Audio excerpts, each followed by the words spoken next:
এবার দুই বান্ধবী মিলে কয়েকটা ভিডিও রিলস বানিয়ে নিলাম আমরাও। বউ এদিকে ঠিকভাবে বসে না থেকে এইদিকে রিলস বানাতে ব্যস্ত। লোকে দেখলে কি যে বলবে সেই সব তো ভুলেই গেছে।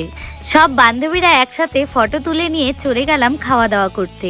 আমার ফোনে হঠাৎ করে রং নাম্বারে ফোন চলে আসে, আর এইদিকে বন্ধু তার সাথে কি যে কথা বলা শুরু করলো। খেতে বসেই হঠাৎ করে চলে গেল কারেন্ট গেছে তো কি হয়েছে, খাওয়া তো বন্ধ করা যাবে না, তাই প্রত্যেকে লাইট ধরিয়ে খাওয়া শুরু করে দিল।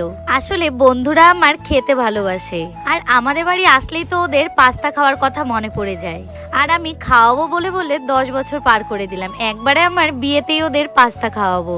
অল্প খরচে আমার বিয়েও হয়ে যাবে আর ওদের পাস্তা খাওয়ানো হয়ে যাবে। আর আমার এই প্ল্যানটা কেমন লাগলো তোমরাও কমেন্ট করে জানাবে। খাওয়া দাওয়া করে এত ঠান্ডা লাগলো, সবাই মিলে চলে আসলাম একটু নাচানাচি করতে। চলো চলো তোমরা তাহলে আমার নাচ দেখো, আমি আমার ভিডিওটা এখানেই শেষ করি। আবার দেখা হবে নেক্সট ভিডিওতে। সবাই ভালো থাকবে, সুস্থ থাকবে, টাটা।